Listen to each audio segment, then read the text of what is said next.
আমাদের দেশের এমপি মন্ত্রীরা মাতাল। এমপি সাহেব মদ খেয়ে গাড়ি নিয়ে চলে আসছে, আসার সাথে সাথেই আমার উপর অতর্কিত হামলা এমপি সাহেবের নির্দেশে। আপনাদেরই বগুড়ায় আমরা দূর থেকে দেখতেছি নেতার ছেলে পুলিশ ফাঁড়িতে। ছেলেকে আটকের খবর শুনে দলবল নিয়ে সেখানে সাংসদ রাগিবুল আহসান রিপু ও তার সমর্থকরা ছুটে গেলে বাধে বিপত্তি। নেতার ছেলে পুলিশ ফাঁড়িতে, সেই পুলিশ ফাঁড়িতে নেতা ছাড়াই আনতে যেয়ে কোপাকুপি হইয়ে এখন বিরাট মামলা চলতেছে। আজকে যদি সব ছেলেরা কোরআনওয়ালা হতো, সব ছেলেরা যদি ইসলামপন্থী হতো, সব ছেলেরা যদি ভালো হতো, কোনো বাপ ছেলেরে কোপাই মারত না। হবে কি করে? নেতা হইল ডাকাত। ডাকাত হইল সেই লোক যে সবাই সামনে ছিনতাই করে। ভোট দেয়নি, রাতারাতি ৭০,০০০ ভোটে পাশ করে গেছে, তাহলে ও ডাকাত না? ও ডাকাতির বাচ্চা ডাকাত না? আর এর যারা ভোট দিয়েছে, ভোট দেওয়ার সহযোগিতা করে চোরা চোর। তাহলে নেতা ডাকাত, কর্মীরা চোর, আর এর যে প্রশাসন সহযোগিতা করেছে এরা ওই বিএনজির রক্তে জন্ম। তাহলে যদি উপরে সিঁড়ি এইরকম হয়, আবার এনারা এসে কয় ভাইরা আমার, বোনেরা আমার, মাদকের ছড়াছড়ি হয়েছে, অথচ যদি কি বলে ওর গাল চেক করা হয় তো মানে মদ টেনে ওইতি। ওয়ালাকাদ কাররামনা বানি আদম, আমি বনি আদমকে অত্যন্ত সম্মানিত করে তৈরি করেছি। সুবহানাল্লাহ বলেন। লাকাদ খলাকনাল ইনসানা ফি আহসানি তাকবীম, আমি মানুষকে সুন্দর অবয়ব দিয়ে, সুন্দর বডি দিয়ে, সুন্দর কি বলে চেহারা দিয়ে, যেখানে যেটা ফিট করার সেখানে সেটা দিয়েই তৈরি করেছি। কে বলেছেন? সৃষ্টির শ্রেষ্ঠ জীব কারা? আপনারা কি মানুষ? সবাই বলেন আপনারা কি মানুষ? যারা দাঁড়াই আছেন আপনারাও কি মানুষ? যারা দোকানে আছে ওনারাও কি মানুষ? তাহলে আমরা সবাই কি সৃষ্টির শ্রেষ্ঠ জীব? কে বলেছেন? আল্লাহ। এবার বলুন তো আপনার শ্রেষ্ঠত্ব কোথায়? আপনি যদি একটা হাঁসের সঙ্গে তুলনা করেন, হাঁসের একটা বাচ্চা হলো, আপনারও একটা বাচ্চা হয়েছে। আপনার মানে আপনার স্ত্রী।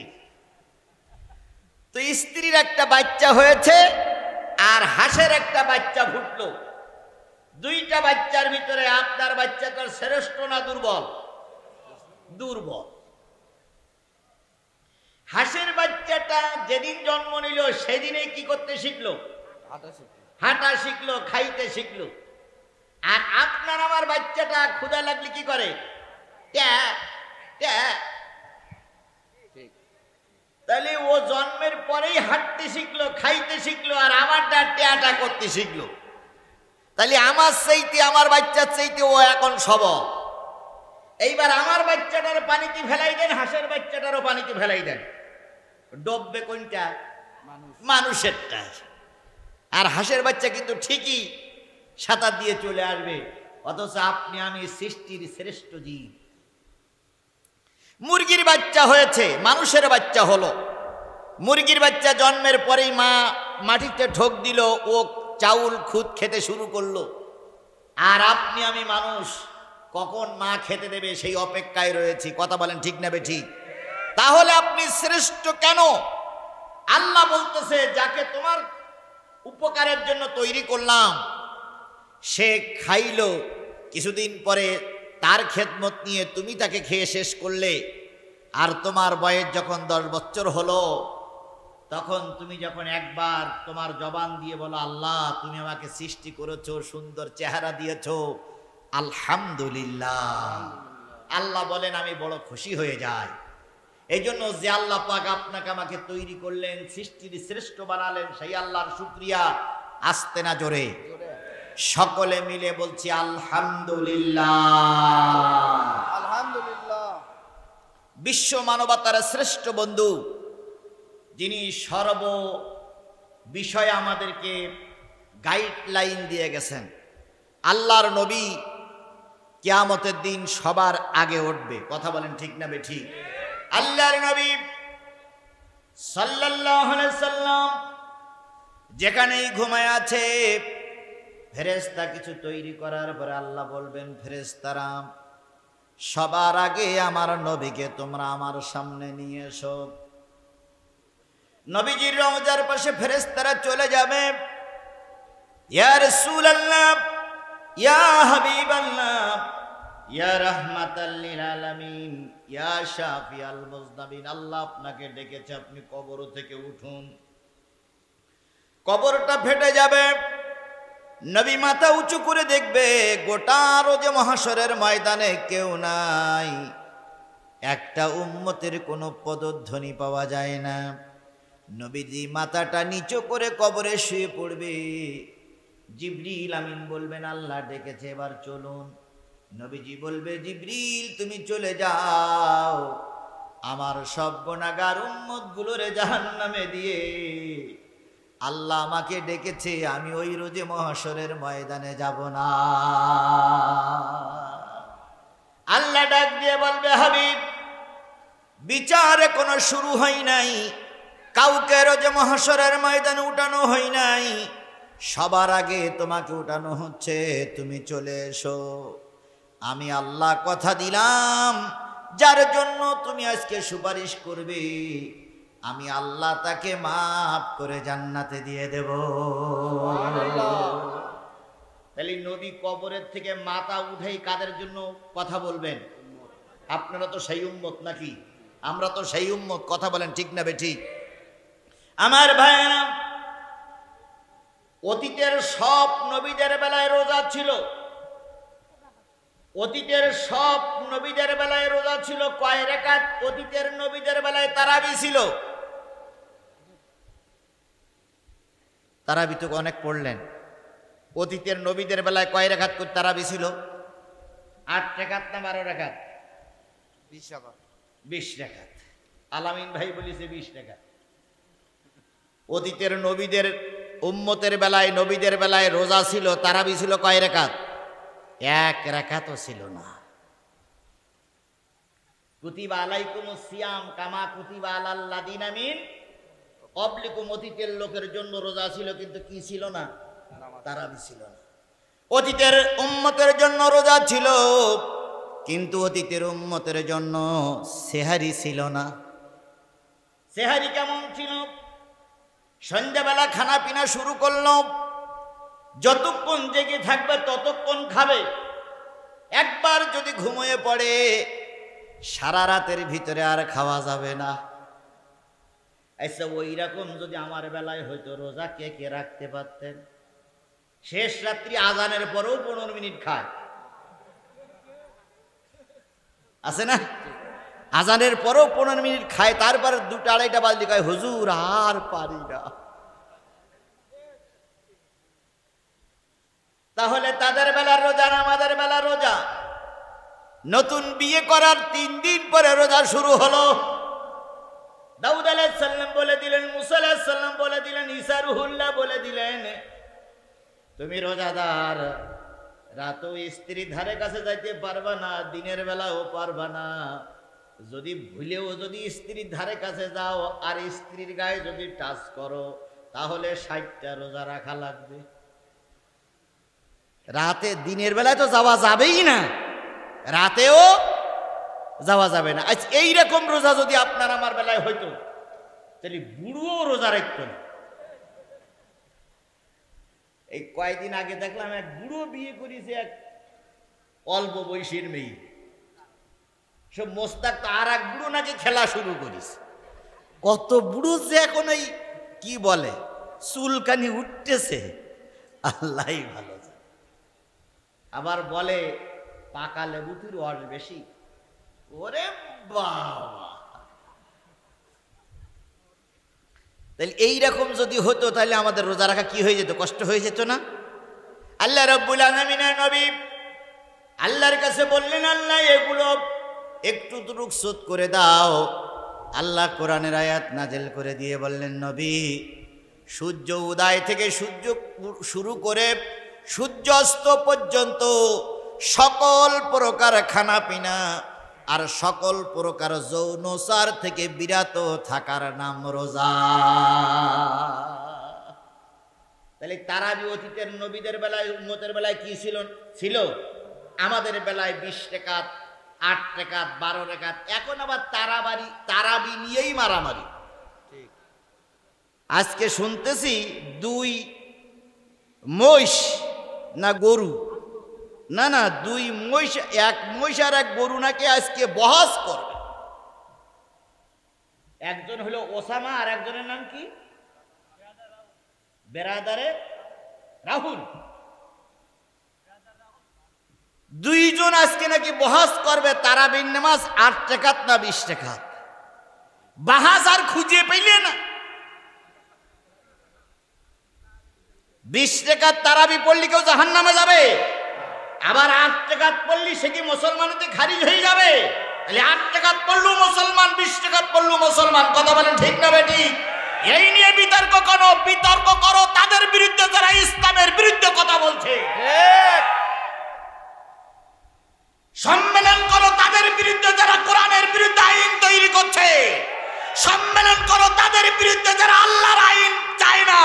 সম্মেলন করো তাদের বিরুদ্ধে যারা আলেমদেরকে ধরে ধরে জেলে ঢুকাচ্ছে। সবগুলো চোখে দেখতে পাও না। কনে 20 টাকার তারাবি পড়বে না 8 টাকার তারাবি পড়বে, তাই ওনারা বহাস করবে, তাই ওর মাইকিং করতেছে, পোস্টারিং করতেছে। এই 2 গ্রুপের বেইন্দে উল্টো করে ঝুলানো বসি, এই 2 গ্রুপেরই বেইন্দে ঝুলানো বসি। কিসের বহাস? 20 টাকাত পড়তেছে সে আমার ভাই, আপনার 8 টাকাত পড়েন আপনিও আর ভাই। কথা বলেন ঠিক না ঠিক? নামাজি লোকের সঙ্গে বহাস নাই, বহাস যদি বসতে হবে নামাজির সঙ্গে বসতে হবে। তো যাই হোক, 20 টাকার তারাবি আমাদের জন্য সুন্নত করা হলো। কথা বলেন ঠিক না ঠিক? এই 20 টাকার তারাবি কেন করা হলো, কি লাভ? আল্লাহ নবী বলেছেন আমার উম্মতেরা বয়স কম পাবে। এই 20 টাকার তারাবি নফল সুন্নত নামাজ যারা পড়বে, কিয়ামতের দিন যখন ফরজ নামাজ কম পড়ে যাবে, এই তারাবি নফল সুন্নত দিয়ে আল্লাহ পাকের নবীর উম্মতদেরকে আল্লাহ পাক জান্নাতে দিয়ে দেবে। 10 বছর বয়স থেকে নামাজ ফরজ ছিল, তাই না ভাই? 10 বছর বয়সের থেকে এই পর্যন্ত যার যা বয়স, এখন তো নামাজ কাজা হয়নি, এরকম লোক হাত তুলতে পারবেন? তাহলে আমাদের কিছু নামাজ ঘাটতি আছে, এই ঘাটতিগুলো এই তারাবি দিয়ে, এই সুন্নত দিয়ে, এই নফল দিয়ে, এই ওয়াজিব নামাজ দিয়ে পূরণ করা হবে। এই জন্য যে যত সুন্নত, যে যত নফল পড়তে পারবেন, কিয়ামতের দিন সে সবার আগে জান্নাতে যেতে পারবে। তাহলে এখানে যদি 20 টাকাতে একজন পড়ুক, আপনার ভালো লাগতেছে না, আপনি 8 টাকা পড়েন, কিন্তু ওর পিছনে গুতাচ্ছেন কেন আপনি? আল্লাহ আমাদের বোঝার তৌফিক দিক। আমার ভাইরা, আমি কিন্তু কারোর বিপক্ষে বলতেছি না, কারোর পক্ষেও নয়। আমি সঠিক কথাটা বলে আপনার ধর্মের পক্ষে রাখার জন্য চেষ্টা করছি। একজন লোক নামাজ পড়তে আইছে গেঞ্জি গায়ে দিয়ে, আর একজন লোক নামাজ পড়তে আইছে পাঞ্জাবি পরে। পাঞ্জাবিওয়ালা গেঞ্জিওয়ালারে বলতেছে, গেঞ্জি পরে নামাজ পড়েছো, নামাজ হবে না, তোমার আসার দরকার নেই। বলা লোক আছে না নাই? গেঞ্জি পরে যে নামাজ হবে তাও আমি বলছি না, আবার যে নামাজ হবে না তাও ফতোয়া দিচ্ছি না। শুধু এতটুকু বলি, গেঞ্জি পরুক আর শার্ট পরুক, সে মসজিদে আসছে কি করার জন্য? এই লোকটাকে কোলে টানেন, পাশে বসাইয়ে ঠান্ডা মাথায় উপদেশ দেন, ভাই তুমি যখন মসজিদে এসেছো গেঞ্জিটা ছেড়ে পাঞ্জাবি পরো, আল্লাহ এবং আল্লাহ রসুল আরো খুশি হবে। তা না করে গেঞ্জি পরেছি নামাজ হবে না, মসজিদে আসার দরকার নয়। তাহলে ও পক্ষে আসলো না, বিপক্ষে চলে গেল। একটা বাচ্চা মসজিদে এসেছে ইফতার করার জন্য কিংবা নামাজ পড়ার জন্য। আপনার বাচ্চা যদি মসজিদে আসে আর ইমাম সাহেব জিজ্ঞেস করে বাচ্চা কার, হুজুর ভুল কর্মে এসে গেছে, আমি আনতে চাইনি কিন্তু এসে গেছে। পরের দিন আর একটা ছেলে এসে, এই ছেলে কার? ইফতারের সময় ছেলে এসে সব কাণ্ড জ্ঞান নয়, অথচ কালকে বলো ওর বাচ্চা আইলো। ফতোয়া দেওয়ার সময় গার দিক যখন আসে একরকম, আর অন্যের দিক জায়গায় যখন তখন আর এক রকম। কথা বলেন ঠিক না ঠিক? এইগুলো পরিহার। একটা ছোট্ট বাচ্চা মসজিদে আসলো, ওরে আদর করেন, মহব্বত করেন, নামাজের নিয়ম কানুন শিখাই দেন। ও মনে মনে ভাববে এটা বড়দের জায়গা নয়, এটাও ছোটদের জায়গা। আর যদি হেঁকে তাড়াই দেন তখন বাড়ি যেয়ে বলবে মা আমি ওখানে যাব না, ও বড়দের জায়গাও আমার না। এই ছেলেটা বেনামাজি হওয়ার মূল আপনি। কথা বলেন ঠিক না ঠিক? এই জন্য ফতোয়া দিবেন ঠিকই, কিন্তু যেই ফতোয়া দিলে সমাজে ফিতনা সৃষ্টি হয়, আল ফিতনাতু আসাদ্দু মিনাল কতল, ফিতনা সৃষ্টি করা হচ্ছে কতলের চেয়ে আরো জঘন্যতম কাজ। আল্লাহ আমাদের ফিতনা বন্ধ করে রসুলের তরিকা মোতাবেক চলার তৌফিক দান করুক। সকলে বলুন আমিন। আমিন। এই যে ঈদ করলেন গতকাল, এই ঈদটা কিন্তু অন্য নবীর জামানায় ছিল না। অন্য নবীর জামানায় একটা ঈদ ছিল, সেটা কোন ঈদ বলেন তো? ঈদুল আজহা। মরহম না, যদি না জানা চুপ করে থাকে। অন্য সব নবীদের বেলা একটা ঈদ ছিল, সেটা কোন ঈদ? ঈদুল আজহা। আর ঈদুল ফিতর শুধুমাত্র মুহাম্মদ সাল্লাল্লাহু আলাইহি সাল্লাম আর তার উম্মতের জন্য ওয়াজিব, অন্য কোন নবীদের বেলায় ছিল না। তাহলে আমার নবীর জন্য, আমাদের উম্মতের জন্য স্বতন্ত্র একটা ঈদ হলো। ঈদ শব্দের অর্থ কি? ঈদ শব্দের অর্থ কি? আচ্ছা, ঈদ শব্দের অর্থ আনন্দ। আপনি কোথায় পেয়েছেন? আমরা আনন্দ বানাই নিছি। ঈদ শব্দের অর্থ আনন্দ নয়, ঈদ শব্দের অর্থ হচ্ছে ফিরে আসা, বারবার ফিরে আসা। আনন্দের সঙ্গে ফিরে আসার নাম কি? ঈদ। কিন্তু ঈদ মানে আমরা কি বানাইছি? আনন্দ আর পটকাবাজি ফুটাইল, আর যে যত পারবে খাওয়া। আর দেখেন না, ঈদের পরে আজকে আমি বাড়ির থেকে বাসার থেকে আসলাম, ঈদের পরে ওই রমজান মাসে শয়তান মান্দা ছিল। এখন যে শয়তান রাস্তায় নেমেছে ভাই, ওই ইবলিশ শয়তান আর এই এলাকায় নেই। ওরে সর্বনাশ, মেয়েরা যে কি কায়দায় রাস্তায় নেমেছে। আমার ড্রাইভার বলতেছে পাশে ছেলেটারে যে পুরুষের হাঁটুর টাকনুর নিচে ওপরে কাপড় পরা সুন্নত, আর মেয়েদের টাকনুর নিচে কাপড় পরা সুন্নত। এখন মেয়েরা টাকনু ছাড়া আরো এক বিঘিত উপরে কাপড় পরতেছে, আর এত টাইট ফিট প্যান্ট আর পায়জামা পরিস। আমি চিন্তা করি ও যদি ছোট রুমে যায় তাহলে ও খুলবে কি করে? অথচ মেয়েদের পোশাক পরতে হবে কি, আর পুরুষরা ঢিলা ঢালা পড়বে, টাইট একটু পড়তে পারে। কিন্তু মেয়েরা এখন এমন টাইট পরিস, যদি বাইসেস খোলা লাগে তাহলে ওই গাছের গায়ে দড়ি বেঁধে আর ওর কোমরে বেঁধে ৩-৪ জন ওই পায়জামা ধরে টানতে হবে। তারপরও খুলবে কিনা আল্লাহই ভালো জানে। আমার ভাইয়েরা, তাহলে ঈদ কিন্তু অন্য নবীদের বেলায় ছিল না, আমাদের বেলায় ঈদ। কথা বলেন ঠিক না ঠিক? ঈদের ১ নম্বর হক হলো ছোট বড় ধনী গরিব একই মঞ্চে চলে আসলো, একই ময়দানে চলে আসলো। সালাত আদায় করার পর একে অপরের সঙ্গে কোলাকুলি করলো, মুসাফা করলো, আর বলল ভাই দ্বিধাদ্বন্দ্ব সব ভুলে গেলাম, তুমি আর আমি ভাই ভাই। চলো তুমি আমার বাড়ি, আমি যাব তোমার বাড়ি। তুমি যা রান্না করেছো আমি খাবো, তো আমি যা রান্না করেছি তুমি খাবো। এসে সবাই একসঙ্গে মিলেমিশে যাই। এই হলো ঈদ। অথচ আমাদের ঈদটা বানাই নিয়েছি ধনীর জন্য একরকম ঈদ, গরিবের জন্য একরকম ঈদ। বন্ধুগণ, ভূমিকায় কিছু কথা বলতেছি, খারাপ লাগতেছে আপনাদের? আমি সূরা আনাম থেকে তেলাওয়াত করেছি, ওদিকে যাব ইনশাআল্লাহ। বন্ধুগণ, নবীর ঈদ, সাহাবীদের ঈদ, তাবে তাবির ঈদ আর আপনার আমার ঈদের ভিতরে কত পার্থক্য একটু খেয়াল করেন। নবীর সঙ্গে কোনো মানুষের তুলনা করা যাবে? নবী নবী, নবীর কোনো বিকল্প কেউ হতে পারে না। কথা বলেন ঠিক না ঠিক? সব নবীরা মাসুম।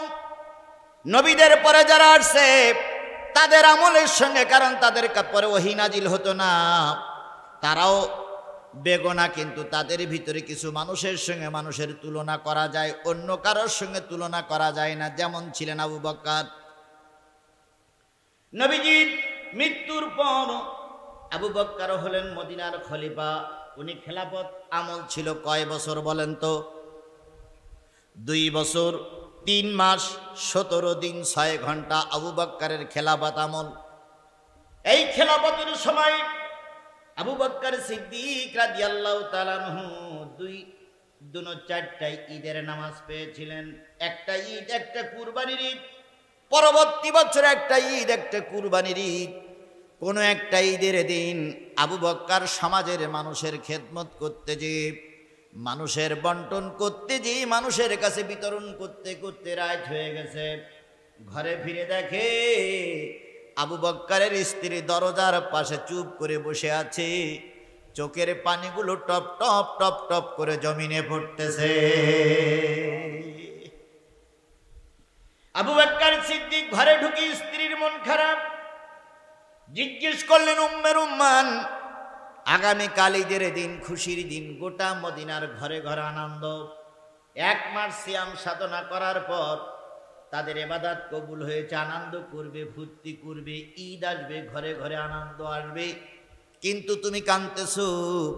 উম্মে রুম্মান আবু বকরের হাত কানা ধরে ঘরে নিয়ে গেলেন। যেয়ে দেখে কয়েকটা বাচ্চা ঘরের ভিতরে আছে। প্রত্যেকটা বাচ্চার চোখের পানি এখনো শুকায়ে যায়নি। বাচ্চাগুলো কাঁদতে কাঁদতে কখন জানি ঘুম পড়েছে। আবু বকর বলেন, উম্মে রুম্মান, কি দেখাচ্ছ? কয় কালকে ঈদ, মদিনার বহুত ঘরে নতুন কাপড় কেনা হয়েছে, নতুন রকমারি খাবার আইটেম করা হয়েছে। কিন্তু দুর্ভাগ্য, হতভাগ্য আমার সমাজ, আমার সন্তানেরা, আবু বকরের ঘরে কোনো নতুন জামা নাই, আবু বকরের ঘরে নতুন কোনো খাবার নাই। অথচ আবু বকর সিদ্দিক রাদিয়াল্লাহু তাআলা আনহু মদিনার কি? এই মুসলমান কথা বলেন, মদিনার কি? আরো জোরে বলেন, মদিনার কি? খলিফা ইচ্ছা করলে তিনি একবার ইশারা করলে লক্ষ লক্ষ টাকা এসে যায়, খেজুর এসে যায়, সোনা এসে যায়, কিন্তু সকলের ঘরে আনন্দ চলছে। আবু বকরের ঘরে আনন্দের জায়গায় কি চলছে? কান্নার রোল চলছে। সামান্য একটা পুলিশের আইজি, র্যাবের মহাপরিচালক ছিলেন বেনজির আহমেদ। কি আহমেদ? বেনজির আহমেদ। উনি যে চাকরি করেছেন সেই চাকরির টাকা এক জায়গায় করলে, সারা জীবনের টাকার পেনশন এক জায়গায় করলে খুব বেশি হলে 2 কোটি টাকা এক জায়গায় হতে পারে। অথচ ওনার এখন সম্পদ হলো 40,000 কোটি টাকার উপরে। এ টাকাগুলো সব জিবরাইল আর মিকাইল দিয়ে গেছে। জিবরাইল আর মিকাইল দিয়ে গেছে। সব কাদের টাকা? জোরে বলেন, কাদের টাকা? জনগণের টাকা খেয়ে কোটি কোটি টাকার সম্পদের মালিক হয়েছো। আজকে সরকার তোমার সাপোর্ট করছে, একদিন এই সরকার থাকবে না। তোমাদের মতন নেতাদের বুড়ি ফেলে ফেলে জনগণ টাকা বাহির করবে। আর এই কথাগুলো বললে কিছু লোকের মুখ টুক কালো হয়ে হনুমানের মতন হুম করে বসে থাকে আর কয়, হুজুর আসে আবার রাজনীতি করে কেন? চামড়া খুলিয়ে ফেলবো। জনগণের টাকা খেয়ে কোটি কোটি টাকার মালিক হওয়ার আমরা বলতে পারবো না এটা আমার টাকা। কথা বলেন ঠিক না ঠিক? ভ্যানওয়ালার টাকা, রিক্সাওয়ালার টাকা, মসজিদের টাকা আত্মসাৎ করা টাকা, মাদ্রাসার টাকা আত্মসাৎ করা। যে যা খেয়েছো প্রতিটা টাকার হিসাবে কালো দেওয়া লাগবে, পরকালেও দেওয়া লাগবে। মাত্র 2টো মেয়ে, ছেলে সন্তান আল্লাহ দেয়নি, আর এগা আল্লাহ ছেলে সন্তান দেয়ও না। কারণ এদের ছেলে সন্তান না দিয়ে আল্লাহ পাক এদের সারা জীবন কাঁদায়। কথা বলেন ঠিক না ঠিক? তো যে কথা বলছিলাম, খলিফার ঘরে কি নাই? খাবার নাই। বাচ্চারা ঈদের দিন কি করতেছে? হযরত আবু বকর বলেন, উম্মে রুম্মান, কেনই ভাইয়েরা কাঁদে? ঘরে খাবার নাই, পরনের কাপড় ভালো না, আগামীকালকে ঈদের ময়দানে যেতে পারবে না, তাই কাঁদে। আবু বকর বললেন, উম্মে রুম্মান দুঃখ নিও না, বাইতুল মাল থেকে আমাকে যে বেতন দেওয়া হয় ওই বেতন 30 দিন চলা বড় কষ্ট হয়ে যায়, আর এই টাকা যা থাকে তাই দিয়ে আমার সংসার চলা কষ্ট হয়ে যায়। নতুন জামা কেনার মতন পয়সা আবু বকরের ঘরে নাই। এদেরকে বলা হয়তো কি খলিফা, আর আজকে আমাদের যারা কাপড় সেলাই করে তারাই হয়েছে খলিফা। খলিফা শব্দের অর্থ হচ্ছে প্রতিনিধি। খলিফা শব্দের অর্থ কি? আমার এই জামাটা দর্জির বলেছি, আমি যেভাবে বলবো সেইভাবে বানাবা, যেভাবে বলতে বলেছি সেইভাবে বানাই, তাই হইল প্রতিনিধি। আজকে আমার সমাজে খলিফা নাই, আছে প্রেসিডেন্ট। আমার সমাজে দায়িত্বশীল নাই, আছে এমপি মন্ত্রীরা। এদের নির্বাচনের আগেই চরিত্র ফুলের মতন পবিত্র হয়, নির্বাচনের আগে সালামের জোর বাড়ে। যেই না নির্বাচন হয়ে যায় 4-5 বছরের ভিতরে দেখা যায় না, 3 মাস আগেই কয় ভাই আমি কিন্তু আসিয়া গিয়াছি।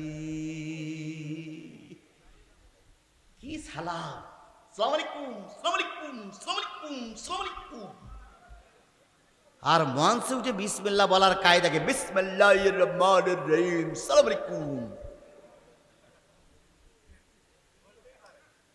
বিসমিল্লাহ বলতেই পারে না। কথা বলেন ঠিক না বে ঠিক? আরে বলবে কি? দেশের প্রধানমন্ত্রী সবচেয়ে বড় চেয়ারে বসে আছে, তিনি কয় লাকুম দিনুকুম আলিয়া দিন, বুখারীর হাদিস। তাহলে দেশের যে প্রধানমন্ত্রী উনি কয় লাকুম দিনুকুম আলিয়া দিন, বুখারীর হাদিস, তাহলে উনি কোনটি হাদিস আর কোনটি কোরআন জানে না, এরা জানবে কোথার থেকে? সাকিব আল হাসান নির্বাচনের আগে কয় বিসমিল্লাহির রহিম, এখনো কয় তাই না? বিসমিল্লাহির রহিম, বিসমিল্লাহির রহমানির রহিম শব্দটা উচ্চারণ করতে যারা পারে না, তারা আর যাই হোক মুসলমানদের এমপি হতে পারে না। ওটা ওই ভারতের এমপি হওয়ার সাথে, কিন্তু মুসলমানের এমপি হতে গেলে কোরআন সহি করে পড়া লাগে। কথা বলেন ঠিক না বেটি? ও যতই ওয়াজ করি না কেন, ভোটের আগে দিনে 1000 টাকা পালি আপনার ওয়াসি,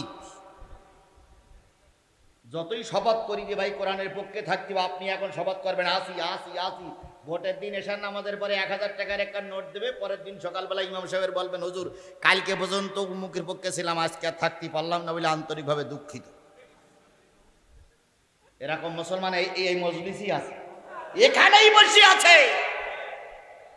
এহতাসাম বিল্লাহ ওয়াজ করি হবে কি?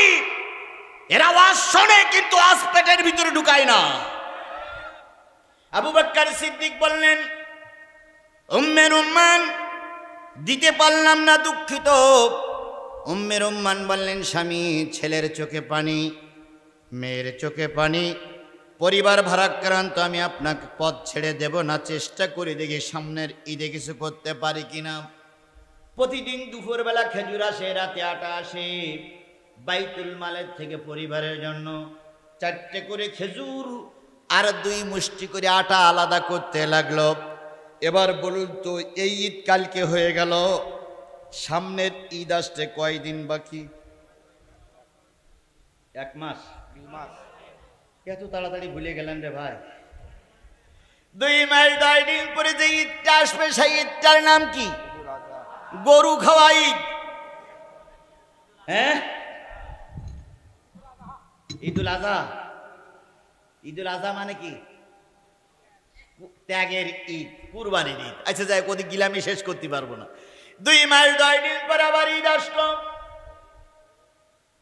আবু বকর সিদ্দিক রাষ্ট্রের দায়িত্ব পালন করে একটু রাত হয়েছে, বাড়ি ফিরেছে। গত ঈদে এসে দেখে স্ত্রী কি করতেছিল, কাঁদতেছিল। আজকে এসে দেখে স্ত্রী খুব খুশি খুশি ভাব। কিরে উম্মে রুম্মান, আজকে খুশি খুশি কেন?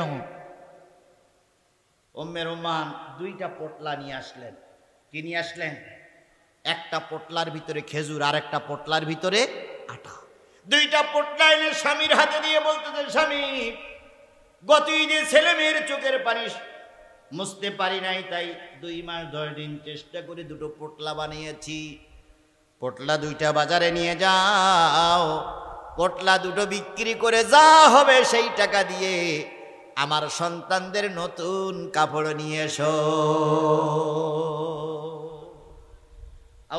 বললেন পোটলার ভিতরে কি? কয় এটার ভিতরে খেজুর আর এটার ভিতরে কি? আটা। কোথায় পেয়েছো? আবু বকরের স্ত্রী সব কিছু খুলে বললেন যে নিজের পরিবারে একটু কষ্ট করে 2 মাস 10 দিনের ভিতরে এইটা সঞ্চয় হয়েছে, জমা হয়েছে, ব্যাংকিং হয়েছে। আবু বকর সিদ্দিক রাদিয়াল্লাহু তাআলা আনহু 2টা পোটলা নিয়ে বাজারে গেলেন। 2টা পোটলা নিয়ে বাজারে যখন বিক্রি করবেন তখন মনের ভিতরে একটু সংকোচ বোধ করলেন, আমি না খলিফা? কত মানুষ রাস্তার পাশে না খেয়ে পড়ে আছে, কত মানুষ বস্ত্রহীন অবস্থায় আছে, কত মানুষ গরিব অসহায় মানুষ, তাদের কোনো সম্বল নেই, সহায় নেই। আমার পরিবারে যদি আনন্দ চলে আমি কিয়ামতের দিন আল্লাহর কাছে কৈফিয়ত দিতে পারবো না। 2টা পোটলা বাইতুল মালে জমা দিলেন। বাইতুল মালে জমা দিয়ে আবু বকর অনেক রাত্রি ফিরে আসলেন। আবু বকরের স্ত্রী পথ চেয়ে বসে আছে, কখন স্বামী নতুন কাপড় নিয়ে আসবে। কিছুক্ষণ পরে খালি হাতে ফিরে আসলেন। উম্মে রুম্মান জিজ্ঞেস করলেন, কই সেই নতুন কাপড়, কই সেই নতুন খানা পিনা? আবু বকর বলেন, উম্মে রুম্মান সবগুলো বাইতুল মালে জমা দিয়ে দিয়েছি। আপনি জমা দেবার কে? আপনি জমা দেবার কে? আমি তো না খেয়ে সঞ্চয় করেছি। কথা বলেন ঠিক না বেঠিক? তাহলে আপনি জমা দেবেন কেন? উম্মে রুম্মান বললেন, আপনি জমা দিলেন কেন? আবু বকর বলেন, উম্মে রুম্মান ভালো করে শোনো, এইগুলো জমা শুধু দেই নাই, আগামীকাল দুপুরবেলা যখন খেজুর আসবে তখন বলে দিয়েছি 4টে খেজুর কম দিও। যখন রাতের আটা আসবে তখন বলেছি 2 মুষ্টি কম দিও, কারণ 2 মাস 10 দিন আমিও তোমার সঙ্গে খানা পিনা করে বুঝেছি পরিবারে কোনো কষ্ট হই নাই। 4টে কম হইলে আর একজন গরিব মানুষ বাঁচবে, আর আমার পরিবার না খেয়ে কষ্ট পাবে না, সুতরাং 4টে করে কম দিও। এর নাম হলো রসুলের সাহাবী। এরকম চরিত্রবান যদি হওয়া যায় তাহলে এই ঈদ আমাদের জন্য আনন্দদায়ক। কথা বলেন ঠিক না ঠিক? হযরত ওমর ফারুক রাদিয়াল্লাহু তাআলা নিজের দিন কেঁদেছিলেন। উনি বলেছিলেন, যার নামাজ, যার রোজা, যার ইফতারি, যার সিহারি, যার দান সদকা কবুল হয়েছে সে আনন্দ করুক। আমারটা কবুল হয়েছে কিনা আমি জানি না, এই জন্য আনন্দের জন্য ঈদগার ময়দানে যাব না। ও আমার ভাইরা, রসুলের সেই শিক্ষা নিয়েই আজকে ঈদের পরের দিন এই তাফসীর মাহফিলে এসেছি। এই জন্য রসুলের নামে দুরূদ আর সালাম সকলে মিলে বলছি সাল্লাল্লাহু আলাইহি ওয়াসাল্লাম। বন্ধুগণ, সবাই মিলে বলুন তো কি শোনার জন্য এসেছি? আরো জোরে বলেন, কি শোনার জন্য এসেছি? কোরআনের চাইতে দামি কিতাব আর পৃথিবীতে কিছু আছে? জোরে বলেন আছে? আরো জোরে বলেন আছে? তবে সকলের কাছে কোরআন দামি নয়, যারা কোরআন বোঝে তাদের কাছেই কোরআন দামি। ছাত্র ওস্তাদের কাছে বলতেছে, ওস্তাদ আমি তো কোরআন হেফজ করতেছি, এর মূল্য কত? ওস্তাদ বলতেছে যে পৃথিবীর সব জায়গায় সব কিছু যদি এক প্ল্যাটফর্মে রাখো আর কোরআন যদি আর এক প্ল্যাটফর্মে রাখো তাহলে এই কোরআনের মর্যাদা বেশি। আপনারা কি তাই মনে করেন? আপনারা কি তাই মনে করেন? আমিও তাই মনে করি। বলুন সুবহানাল্লাহ। তো ছাত্র চিন্তা করতেছি, এত দামি জিনিস আল্লাহ আমার শেখাচ্ছে, আমি 1 পারা 2 পারা মুখস্থ করেছি, এত দামি জিনিস, এখন যাবার পথে হঠাৎ করে সাইকেলের ফিতে ছিঁড়ে গেছে।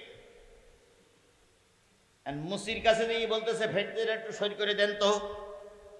তা মুসি ফিতেটা জুত করে দেওয়াছে, দেওয়ার পরে বলতে টাকা দাও। ছাত্র এবার বুকে হাত বেঁধে বলতেছে, আউযু বিল্লাহি মিনাশ শাইতানির রাজিম, বিসমিল্লাহির রহমানির রহিম, আলহামদুলিল্লাহি রাব্বিল আলামিন, আর রহমানির রহিম, মালিকি ইয়াউমিদ্দিন, ইয়াকা না'বুদু ওয়া ইয়াকা নাস্তাইন, আলিফ লাম মিম, যালিকাল কিতাবু লা রাইবা ফি।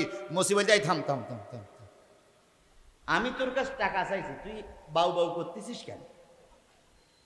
টাকা ফেল। তাই তো হুজুর যে বলল পৃথিবীর সবচেয়ে দামি কিতাব হইল কোরআন, ওসব বুঝিনি, 1 টাকা দেওয়ার দরকার 1 টাকা দিয়ে যায়। এখন জুতো রেখে হুজুরের কাছে বলতে, হুজুর আপনিও মিথ্যে কথা বলেন। হুজুর বলতেছে কেন? ভাই আপনি যে বলেন সবচেয়ে দামি, একটু জুতোর ফিতে সই করেছি, সূরা বাকারার খানিকটা পড়েছি, সূরা ফাতিহা পড়েছি, তারপরে বলে টাকা দেন, তাহলে দামি হইল কি করে? হুজুর বলতেছে, বাজান একটু অপেক্ষা কর। হুজুর বাক্সটা খুললো, আলমারিটা খুলে একটা লোহার মতন একটা মার্বেল বাহির করলো। বাহির করে বলতেছে, বাজান রে, দোকানে যা, বাজারে যা, বাজারে যাচাই বাছাই করবি, কিন্তু মার্বেলটা যেন বিক্রি করিস না, শুধু শুনিয়ে আসবি কে কত দাম বলে। মার্বেলটা নিয়ে ছাত্র 2 পাড়ার হাফেজ তরকারির দোকানে যেয়ে বলতেছে, ভাই এটা কিনবেন? তরকারির দোকান থেকে বলতেছে 100 গ্রামও হবে না, আর ওই 100 গ্রাম এমনি আমি ফাও দেই। কি যদি পুঁই শাক নেন তো 100 গ্রাম ফাও দেবে না? আলু নিলেও একটু টান দেয়, ও আমার দরকার নেই, নিয়ে যা নিয়ে যা। দোকান তাইছে চাউলের দোকানে, চাউলের দোকানদার কাছে বলতে কিনবেন? কাছে না, ও 50 গ্রাম হবে, ও আমার 50 গ্রাম এমনি আমি ছাড় দেই, নেব না, চলে যা। কামারের দোকানে গেছে, কি বলতে, ও তো ছুরিও হবে না, দাও হবে না, চলে যা। ছাত্র চলে আসতেছে, হঠাৎ করে এক স্বর্ণকারের দোকান পড়েছে, স্বর্ণকারের কাছে যেয়ে বলতেছে, ভাই এটা কি কিনবেন? স্বর্ণকার হাতে নিয়ে একটা ঘষা দিয়ে বলতেছে, সর্বনাশ, তুই আমার কোলে আয়, এত দামি জিনিস কই পালি, কত টাকা তুই নিবি? ছেলে তখন বলতেছে, তরকারি আওলা চিনল না, চাউল আওলা চিনল না, মুদি দোকানদার চিনল না, কামারও চিনল না, এত দাম দিতে নিতে চাইল, তাহলে মনে হয় জিনিসটা ভালো। ছাত্র কয়, বিক্রি হবে না, কয় কত লাখ নিবি শুধু বল। এবার ফিরে আসার পর ওস্তাদ বলতেছে, কি হয়েছে? কয়, হুজুর 5 দোকান খুঁজলাম, 4 দোকান ওনারা তাড়াই দিল, একটা লোক কদরের সঙ্গে দাম দিতে চাইলো, কিন্তু আমি দেই নেই, ফিরাই নিয়ে আসছি। হুজুর তখন বুকের ভিতরে জড়াই ধরে বলতেছে, বাজান রে, এই 5 জনের ভিতরে যে এই সোনাটারে চিনেছে, তার কাছে এই সোনার মূল্য অনেক বেশি। কথা বলেন ঠিক না বেঠিক? ও আমার ভাইরা, এই কোরআন কিন্তু মুসির কাছে প্রিয় না, এই কোরআন কিন্তু সুদখোরের কাছে ভালো লাগবে না। কথা বলেন ঠিক না বেঠিক? এই কোরআন যাদের জন্মের সমস্যা আছে তার কাছেও ভালো লাগবে না, যার বাবা ভালো, মা ভালো, যার রক্ত ভালো, যার জন্ম ভালো, তাদের কাছেই কেবল কোরআন ভালো লাগবে।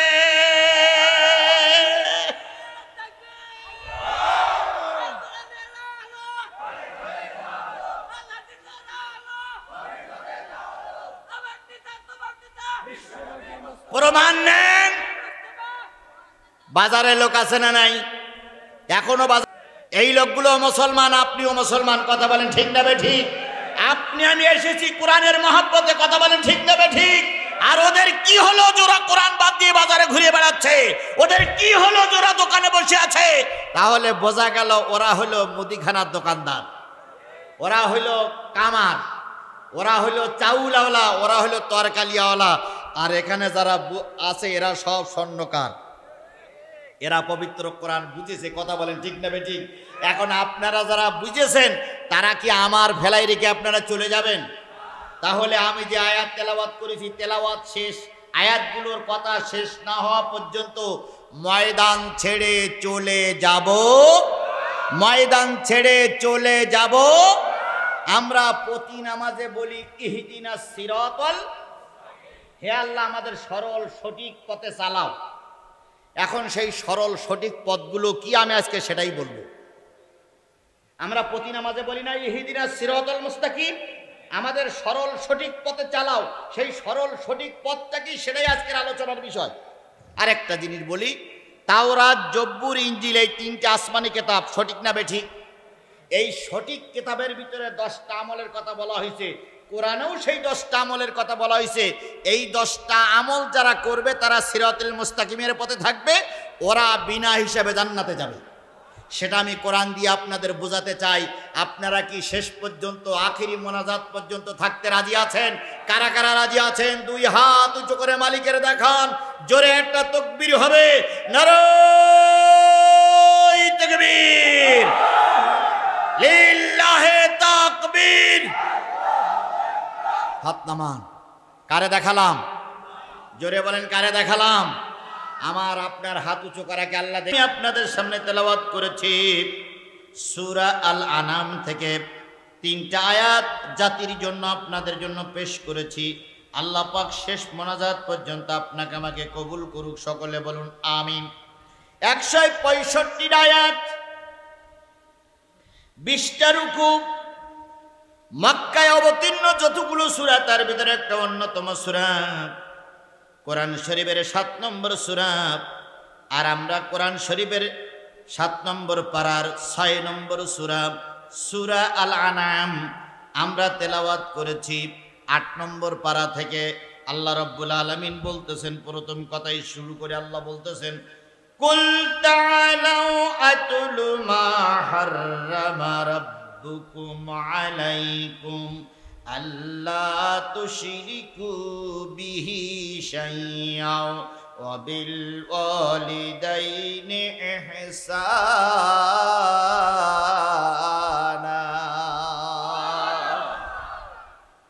হে নবী, আপনি পাঠ করে শোনান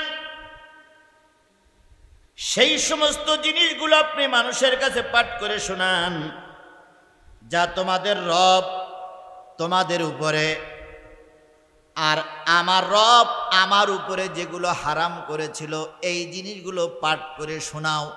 হারাম মানে কি? নিষিদ্ধ। আল্লাহ যেগুলো নিষিদ্ধ করেছেন তোমরা তোমাদের মতন ইহুদিদের জন্য, আমাদের মতন মুসলমানদের জন্য, সেইগুলো পাঠ করে শোনাও, মানুষের কাছে পাঠ করে শোনাও। সেগুলো কি? আল্লাহ তুশরিকু বিহি শাইয়ান, সকল ধর্মের জন্য আমি আল্লাহ বলে দিলাম, খবরদার খবরদার আল্লাহর সঙ্গে শরিক করবে না। ইহুদিদের জন্য শরিক করা কি? হারাম। খ্রিস্টানদের জন্য আল্লাহর সঙ্গে শরিক করা কি? হারাম। আমাদের জন্য আল্লাহর সঙ্গে শরিক করা কি? এখন আমরা শরিক করি না? করি না। কেমন করি? বিরাট নামাজি চেয়ারম্যানকে দেখে বলতেছে, চেয়ারম্যান সাহেব, আপনি আমার রেশনের কার্ডটা যদি না দিতেন ছেলে মেয়ে সব না খেয়ে মারা যেত। তাহলে কার সঙ্গে শরিক করলাম? চেয়ারম্যান আমার খাওয়ানোর মালিক নয়, চেয়ারম্যান আমার পড়ানোর মালিক নয়, বাঁচানোর মালিক নয়। আমার বাঁচানোর মালিক কে? আরো জোরে বলেন, বাঁচানোর মালিক কে? বাংলাদেশে দুইটা দল আছে, একটা ডাইনপন্থী আর একটা বামপন্থী। যারা ডাইনপন্থী দল তারা মনে করে সকল ক্ষমতার উৎসকে। আরো জোরে বলেন, সকল ক্ষমতার উৎসকে, সকল ক্ষমতার মালিককে। আর যারা বামপন্থী তারা বলে সকল ক্ষমতার উৎস জনগণ। এই যে সকল ক্ষমতার উৎস জনগণ, এটা শিরকি কথাবার্তা। যারা সকল ক্ষমতার উৎস জনগণ মনে করেন তারা শিরকের ভিতরে আছেন। এই অবস্থায় যদি মৃত্যু হয়, কোরআন বলে দিল আপনি নাজাত পাবেন না। কি হবে হজ দিয়ে? কি হবে যাকাত দিয়ে? কি হবে মডেল মসজিদ তৈরি করে? কি হবে নতুন নতুন মসজিদ তৈরি করে? আপনি শিরকের ভিতরে আছেন। যারা শিরক করে, ইন্নাশ শিরকা লা যুলমুন আযীম, নিশ্চয়ই সকল গুনার উপরের গুনাহ হলো শিরক করা। আল্লাহ সব গুনাহ মাফ করবে, কিন্তু শিরকের গুনাহ মাফ করবে না। যারা কবরে ফুল দেয়, যারা কবরে ফুল দেয়, তাই সে বাবার কবরে হোক আর স্বামীর কবরে হোক, আর এই মুনাফিক এরশাদের কবরে হোক, কবরে যারা ফুল দেয় তারা কি করে? সমস্ত বাংলাদেশের আলেমগুলো একমত, কবরে ফুল দেওয়া কি? এই মুসলমান কথা বলেন না কেন? ঠাস ঠাস করে কথা বলবেন।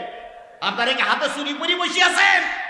খালি মুসলমান ঠাস ঠাস করে কথা বলবে। কবরে ফুল দেওয়া কি?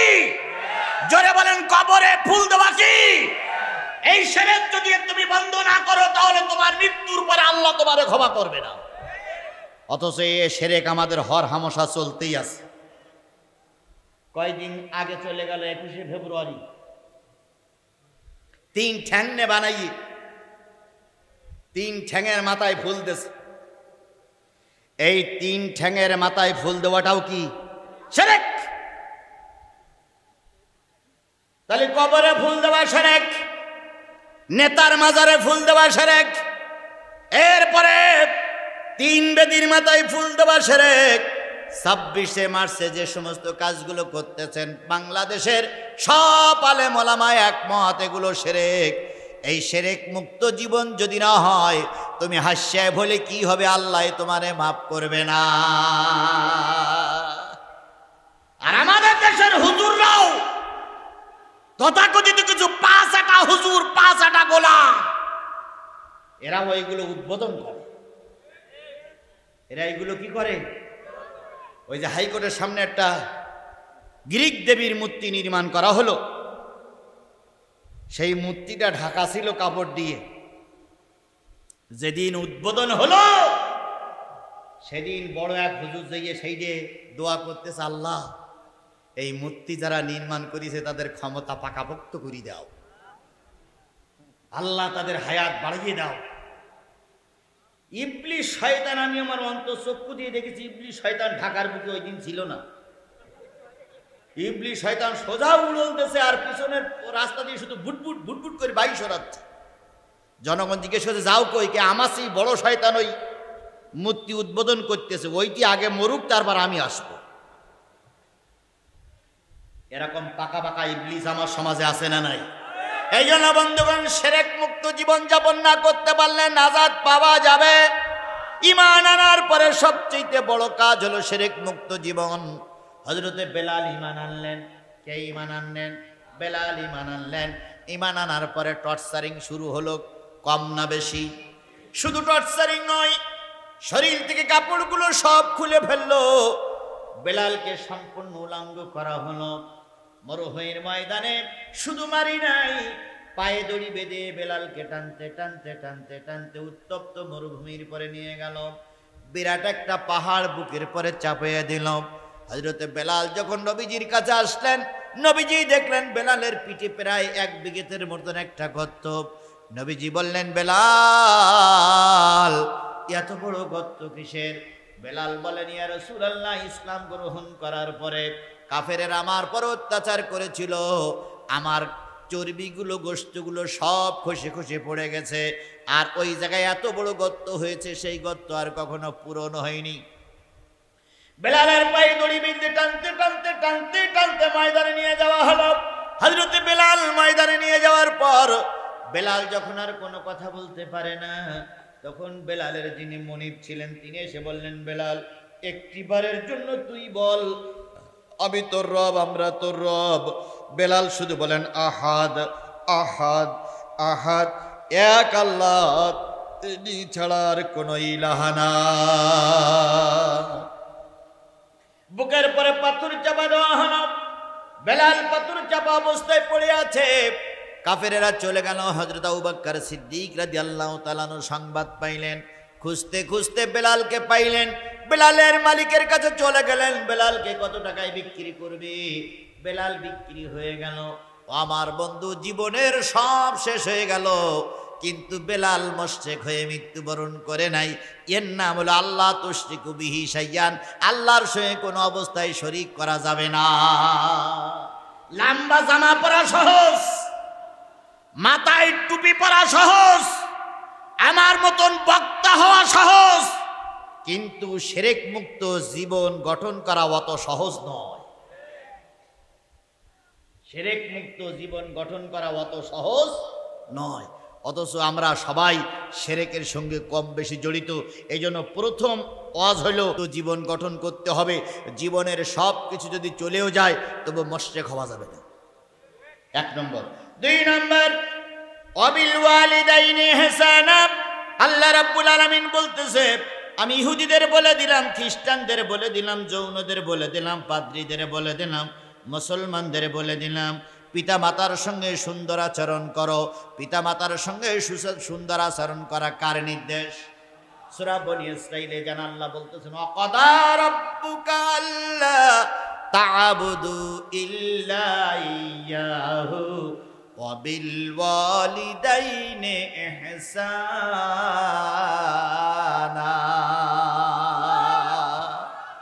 কয়টা কথা হবে? 10টা। তার ভিতরে 1 নম্বর কি? কার সঙ্গে শরীক করা যাবে না। 2 নম্বরে পিতা মাতার সঙ্গে সুন্দর আচরণ করে। এটা কার নির্দেশ? আল্লাহ বললেন, বাজেট হয়ে গেছে, ফয়সালা হয়ে গেছে।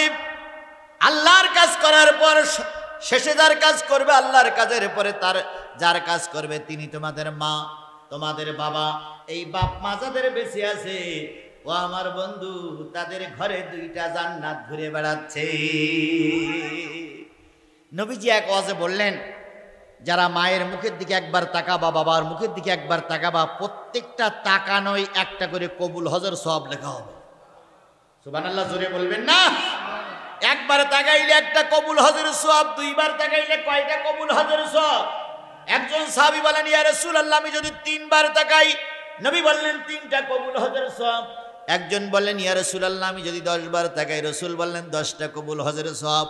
এবার নবীজি বললেন 10 বার নয়, 20 বার নয়, যদি 70 বারও তাকাও, 70টা কবুল হজের সওয়াব আল্লাহ পাক তোমার আমল নামায় লিখে দেবে।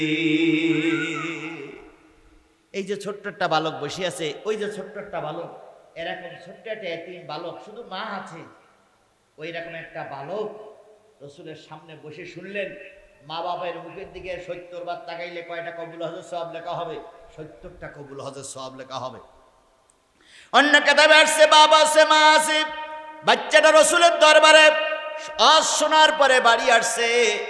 ওই বাড়িতে 3টা খেজুর ছিল, সবচেয়ে বড় খেজুরটা বাচ্চাটার জন্য দেওয়া হলো, তারপরে যে খেজুরটা বাবাকে দেওয়া হলো, তারপরে যে সবচেয়ে ছোট্ট খেজুরটা মা রেখে দিয়েছে। ছোট্ট বালকটা নবীজির দরবার থেকে ফিরে এসে একবার মার মুখের দিকে তাকায়, আর একবার বাবার মুখের দিকে তাকায়, চোখের পানি ফেলায়, কাঁদে আর কয়, আল্লাহ, এই সেই বাবা, এই সেই মা, যাদের কারণে আমি দুনিয়ার মুখ দেখেছি। মা মনে মনে ভাবে, সন্তানের খেজুরটা মনে হয় ছোট হয়ে গেছে, তাই কিছু বলতে পারে না, মুখের দিকে তাকায়। এবার খেজুরটা পাল্টে দেয়, তারপরও ছেলে মার মুখের দিকে তাকায়, বাবার মুখের দিকে তাকায়। মার খেজুরটাও ছেলেকে দেয়, তারপরও ছেলে মায়ের মুখের দিকে তাকায়, বাবার মুখের দিকে তাকায়। 3টে খেজুর সব ছেলেকে দিল, তারপরও ছেলে মায়ের মুখের দিকে তাকায়, বাবার মুখের দিকে তাকায়। এবার মা জননী বুকের ভিতরে জড়াই ধরে বলতেছে, বাজান রে, তোর চোখ বেয়ে কেন পানি পড়ে? তুই কেন কাঁদিস?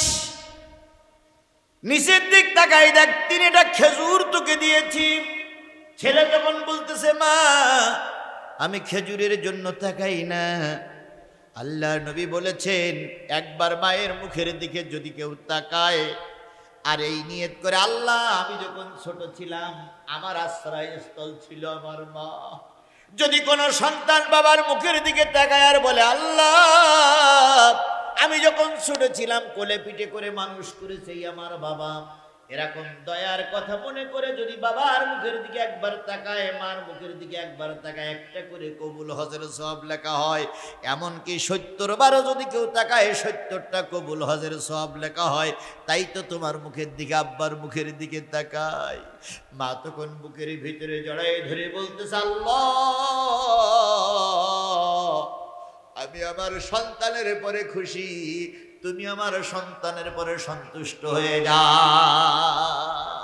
এরকম দোয়া যদি কারোর মা কারোর বাবা করে, ও আমার বাংলা, ও আমার মুসলমানেরা, জেনে রাখো, কপাল খুলে গেছে।